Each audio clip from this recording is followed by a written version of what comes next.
आज के अखबार के पहले पन्ने की पहली खबर यह है कि प्रयागराज में जिस मदरसे में पहले नोट छापने की मशीन मिली थी, अब उसी मदरसे में एक किताब मिली है जिसमें आरएसएस को आतंकवादी संगठन बताया गया। मदरसों में हथियारों का जखीरा मिल चुका है, मदरसों में हिंदुओं को काफिर बताने वाली किताबें मिल चुकी हैं। अब मदरसे में नोट छापने की मशीन मिल रही है और मदरसे में आरएसएस को आतंकवादी संगठन बताने की भी किताब मिल रही है। और किताब को लिखा किसने है? महाराष्ट्र के सीनियर पुलिस अधिकारी एमएस मुशर्रफ ने। एमएस मुशर्रफ साहब आईजी रह चुके हैं महाराष्ट्र के। जो व्यक्ति इतनी नफरती किताब लिख सकता है, आप कल्पना करिए कि जब वो डिप्टी एसपी रहे होंगे, एसपी रहे होंगे, एसएसपी रहे होंगे, आईजी रहे होंगे, डीआईजी रहे होंगे, तो उन्होंने कितने आतंकवादियों की मदद किया होगा और कितने राष्ट्रवादियों को झूठे केस में जेल में डाला होगा। आखिर वो कौन सी सोच है जो एक आईपीएस ऑफिसर को, जो बाकायदा पढ़ा लिखा है, यूपीएससी से सिलेक्ट होकर आता है, 3 साल बाकायदा उसकी ट्रेनिंग होती है, उसके बाद वो पुलिस कप्तान बनता है और फिर भी आरएसएस को आतंकवादी संगठन बताता है। मैं बार बार कहता हूं, एक मछली पूरे तालाब को गंदा नहीं कर सकती, लेकिन एक किताब पूरी दुनिया को बर्बाद कर सकती है। वो सोच ठीक करना जरूरी है। आप सामाजिक समरसता ऐसे नहीं ला सकते, सबका साथ सबका विकास ऐसे नहीं हो सकता, एक भारत श्रेष्ठ भारत ऐसे नहीं बन सकता। सबसे पहले आपको गुलामी की शिक्षा बदलना पड़ेगा। ये जो मदरसा चल रहा है, ये जो मिशनरी स्कूल चल रहा है, ये जो मैकाले स्कूल चल रहा है, ये जो दुनिया भर के 65 एजुकेशन बोर्ड चल रहे हैं, इनको मर्ज करिए, one nation one education board लागू करिए, वन नेशन वन सिलेबस लागू करिए, वन नेशन वन करिकुलम लागू करिए। जैसे केंद्रीय विद्यालय में पूरे देश की एक किताब होती है, नवोदय स्कूल में पूरे देश में एक किताब होती है, वैसे ही पूरे देश में 10वीं तक समान शिक्षा लागू करिए। जैसे एक रेलवे बोर्ड दिल्ली में है, उससे पूरे देश की रेलवे चलती है, अलग अलग जोनल रेलवे बोर्ड है, ऐसे ही भारत में एक शिक्षा बोर्ड लागू करिए, हर राज्य में उसका जोनल एजुकेशन बोर्ड बनाइए और सिलेबस और करिकुलम समान करिए। Physics, chemistry, math, zoology, botany, सबका सिलेबस कॉमन हो सकता है। जहां तक भाषा की बात है, गुजरात वाला गुजराती में पढ़ेगा, बंगाल वाला बंगाली में, महाराष्ट्र वाला मराठी में। और भारत का संविधान भी यही कहता है। आर्टिकल 16 कहता है सबको समान अवसर मिलना चाहिए। समान अवसर तब मिलेगा जब सबकी किताब एक होगी, शिक्षा एक होगी। और करना क्या है, ये राइट टू एजुकेशन एक्ट में केवल एक शब्द जोड़ना, इक्वल। इक्वल जोड़ते ही बन जाएगा right to equal education. Right to equal education हो गया। अभी इसमें 1 से लेकर 8वीं तक लागू होता है, उसको अमेंड करके 1 से 10वीं तक कर दीजिए।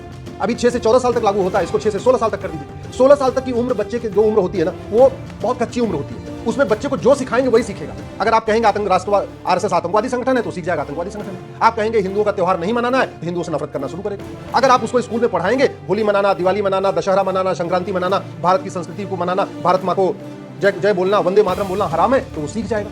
इसलिए कहता हूं सबसे इंपॉर्टेंट है, अगर भारत में हम सामाजिक समरसता चाहते हैं तो सबसे पहले समान शिक्षा लागू करना चाहिए। और इसलिए भी जरूरी है क्योंकि जब तक किताबें अलग अलग होगी, तब तक इवन आपस में भी, हिंदुओं में भी सामाजिक समरसता नहीं आ सकती। जब तक क्लर्क और कलेक्टर के बच्चे की किताब अलग होगी, जब तक कप्तान और हवलदार के बच्चे की अलग किताब होगी, जब तक मजदूर और मालिक के बच्चे की अलग किताब होगी, जब तक हिंदू, जैन, बौद्ध, सिख की अलग अलग किताब होगी, जब तक ब्राह्मण, क्षत्रिय, वैश्य, दलित के बच्चे की अलग किताब होगी, जब तक सीबीएसई अलग पढ़ाएगा, आईसीएसई अलग पढ़ाएगा, यूपी बोर्ड अलग पढ़ाएगा, बिहार बोर्ड अलग पढ़ाएगा, तब तक सामाजिक समरसता नहीं आ सकती। एक गांव में जब सभी बच्चों की किताब एक होगी, चाहे वो उनके घर में 50,000 रुपए महीने कमाई है या उनके यहाँ घर में 2 लाख रुपए कमाई, किताब एक होगी, एक साथ पढ़ेंगे, तब सामाजिक समरसता आएगी। और पहले भारत में ये था। महाराज दशरथ और सुमंत जी दोनों का वर्ण अलग अलग था। एक गरीब थे, एक राज परिवार के थे, एक साथ पढ़े थे। कृष्ण और सुदामा वर्ण अलग अलग था, एक राजकुमार थे, एक गरीब थे, एक साथ पढ़े थे।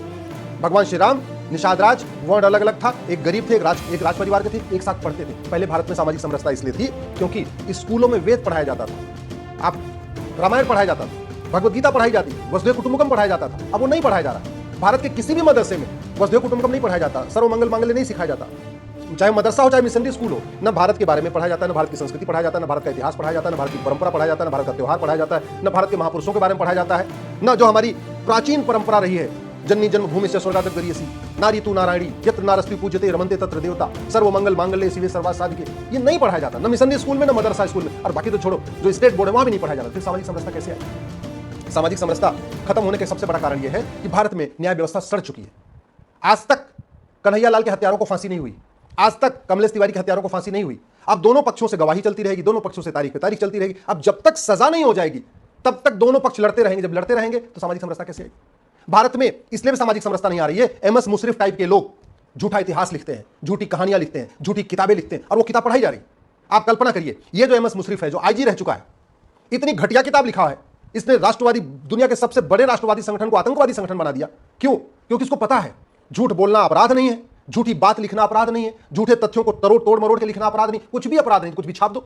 हमने क्या किया है? फ्रीडम ऑफ स्पीच के नाम पे, फ्रीडम ऑफ एक्सप्रेशन के नाम पे लोगों को झूठ बोलने का अधिकार दे दिया है, झूठ लिखने का अधिकार दे दिया है, झूठा सोचने का अधिकार दे दिया। एक वेब सीरीज बनाता है कंधार हाईजैकिंग के ऊपर, उसमें हिंदुओं को आतंकवादी बना देता है। क्यों बना देता है? उसको पता है झूठी फिल्म बनाना, झूठी कहानी पे फिल्म बनाना कोई अपराध नहीं है। और एमएस मुशर्रफ को भी पता है, पढ़ा लिखा आदमी, आईपीएस है, इसको भी पता है कि झूठी किताब लिख देना कि राष्ट्र आरएसएस आतंकवादी संगठन है, ये भी गंभीर अपराध नहीं है। और एक बात आपको बता दूं, ये एक मदरसे में पकड़ा गया है कि आरएसएस आतंकवादी संगठन है। सच्चाई तो यह है कि भारत के सभी मदरसों में ही पढ़ाया जाता है। भारत के सभी मदरसों में पढ़ाया जाता है हम पाक हैं, बाकी जो हमें नहीं मानता, हमारी पूजा पद्धति को, हमारी इबादत के तरीकों को नहीं मानता, वो सब नापाक है।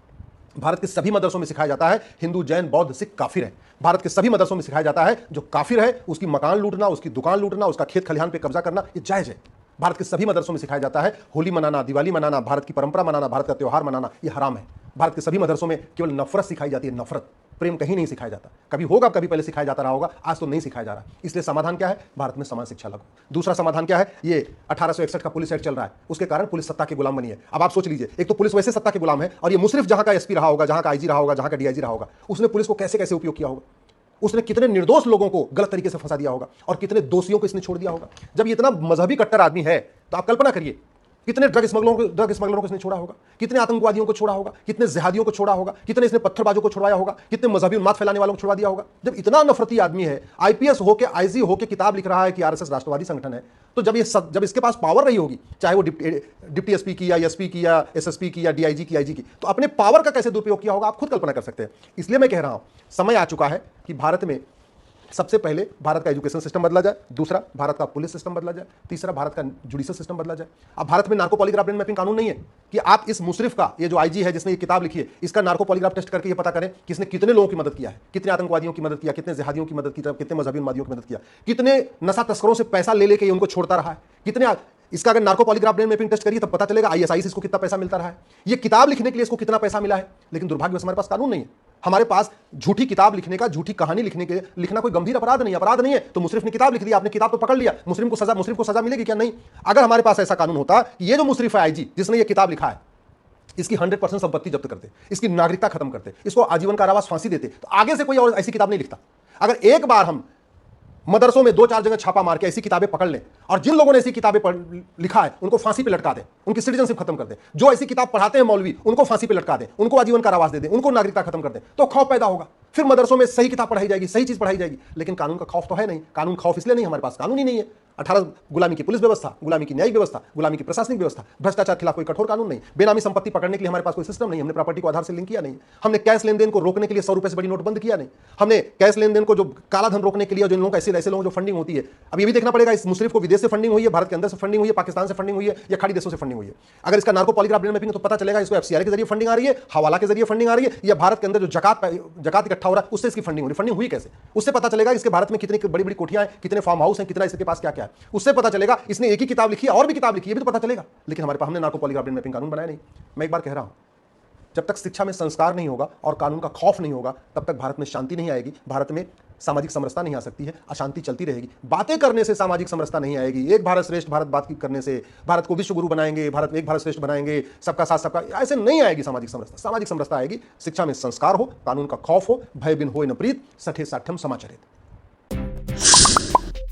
ना पक्ष ना विपक्ष, सिर्फ सच।